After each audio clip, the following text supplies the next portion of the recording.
Sa video na ito ihahandog ko sa inyo ang kwento ng isang pamilya na lumipat sa isang liblib na barangay kung saan ang tahimik na kagubatan ay may lihim na nagkukubli. Ano nga ba ang misteryosong nilalang na nagmamasid sa kanila mula sa dilim?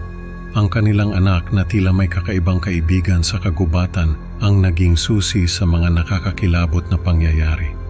Panoorin niyo hanggang dulo para malaman kung paano nagbago ang kanilang buhay dahil sa presensya ng isang higanteng nilalang na tinatawag na kapre.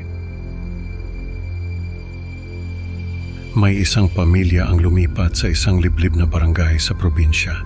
Malapit sa isang makapal at misteryosong kagubatan ang bahay na nakuha nila roon. Yung tipong parang may lihim na tinatago sa likod ng mga puno. At ang sabi ng tatay ng pamilya, ang isa sa mga dahilan kung bakit nila napili ang lugar na iyon ay dahil sa kagubatan. Mahilig daw kasi sa kalikasan ng tatay at ang asawa nito. Kaya nang makita nila yung lugar na iyon, ay agad silang na in love. Naisip nila na doon na tumira habang buhay. Hindi nila alam na may dahilan pala kung bakit mura yung bahay at kung bakit walang ibang tao na gustong tumira doon. May mga kwento raw kasi na may nakatira sa kagubatan na yon. Isang higanting nilalang na nagpoprotekta sa lugar at nagtataboy ng mga tao. Ang nakakatakot pa raw ay walang nakakaalam kung anong klaseng nilalang iyon. Basta ang alam ng mga tao ay may nagmamasid sa kanila mula sa kagubatan.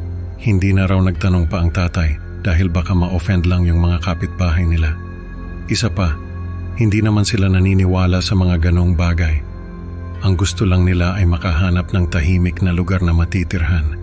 May anak na lalaki yung mag-asawa, mga 4 na taon pa lang, siya yung nakapansin sa mga kakaibang bagay sa kagubatan. Naglalaro raw ito sa bakuran nila isang hapon nung sabihin sa kanila na may bago itong kaibigan. Ang pangalan daw ng kaibigan nito ay Toti. Nakikita raw ng anak nila si Toti na nagtatago sa mga puno ng kagubatan. Sabi ng tatay, nagkatinginan daw sila ng asawa niya nung marinig yon. Ang akala nila ay imahinasyon lang ng anak nila yung kaibigan nito.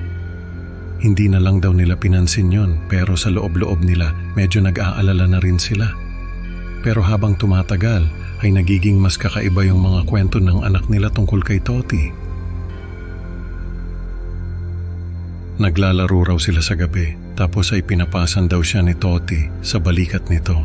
Sabi ng tatay, hindi raw nila alam kung paano nalalaman ng anak nila ang mga ganong bagay. Dahil sa gabi ay natutulog na sila at hindi na pwedeng lumabas pa ng bahay ang anak nila. Kinagabihan ay hindi makatulog yung tatay. Nagising ito ng madaling araw at naisipan na silipin yung anak niya sa kwarto.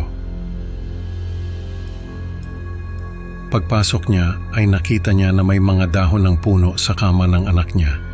Nagtaka siya kung paano napunta roon yung mga dahon. Tinanong niya yung anak niya kinabukasan at ang sabi nito ay regalo raw yun ni Toti. Doon na nagsimulang matakot yung tatay. Hindi na siya mapakali, lalo na kapag gabi na at tahimik na ang paligid. Imposible raw na imahinasyon lang ng anak niya si Toti dahil saan man kukuha ng mga dahon ng anak niya kung hindi sa kagubatan. At kung sa kagubatan nga galing yung mga dahon, ibig sabihin ay lumalabas ng bahay ang anak niya tuwing gabi. Naglagay ng mga anting-anting yung tatay sa buong bahay nila. At tinuruan niya yung anak niya ng mga dasal para maprotektahan ito laban sa kahit anong nilalang na nag-aaya rito na lumabas ng bahay. Pero kahit anong gawin nila, ay patuloy pa rin yung anak nila sa pakikipaglaro kay Toti. Isang gabi, nagising yung tatay sa mga kaluskos na naririnig niya sa sala. Kinuha niya yung baril niya at dahan-dahang bumaba. Nakita niya yung isang lalaki na nagmamadaling kumuha ng mga gamit nila. Siguro raw ay desperado na yung tao dahil kahit may baril na nakatutok dito yung tatay ay hindi pa rin ito tumigil sa pagnanakaw. Pinaputukan ng tatay yung lalaki pero nagmintis siya. Tumakbo yung lalaki papunta sa pinto. Pero bago pa man ito makalabas ay narinig nila yung mga yabag na papalapit sa bahay. Yung buong pamilya ay nagtipon sa isang kwarto at nagdasal na lang na sana ay hindi sila saktan nung magnanakaw. Pero nagulat sila nung marinig nila yung sigaw ng magnanakaw. Dahan-dahan silang sumilip sa bintana at nakita nila yung higanteng nilalang na nakatayo sa harap ng bahay nila.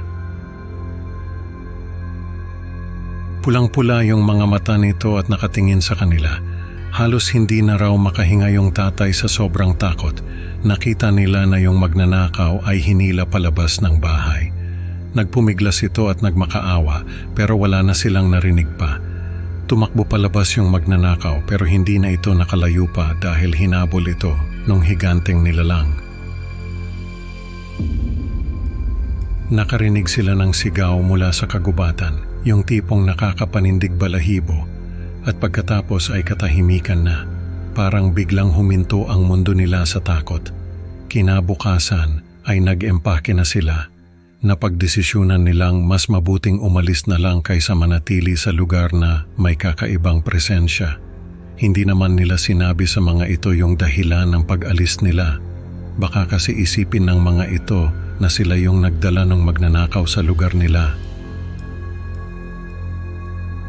Sa bagong bahay na nakuha nila ay patuloy pa rin daw yung anak nila sa pagkukwento tungkol kay Toti.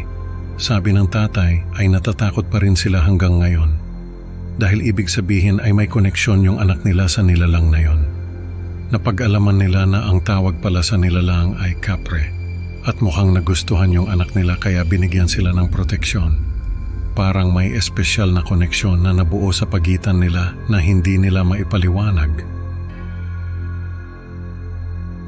Pero ang nakakakilabot ay kahit na lumipat na sila ng bahay, ay patuloy pa rin daw yung anak nila na nakakakuha ng mga dahon ng puno mula kay Toti. Ibig sabihin ba ay hindi pa rin sila nakakaligtas sa presensya ng kapre? Para bang kahit saan sila magpunta, hindi sila makakatakas sa anino nito. Sa kwentong ito natutunan natin na kahit saan ka man pumunta, hindi mo basta-basta matatakasan ang mga lihim ng nakaraan. Maraming salamat sa pakikinig, mga ka-creepy. Huwag kalimutang i-like at i-subscribe para sa mas marami pang nakakakilabot na kwento. Excited na akong makita kayo sa susunod na upload. Tandaan, sa dilim ng kagubatan, baka may nagmamasid sa'yo. Hanggang sa muli, mga kaibigan.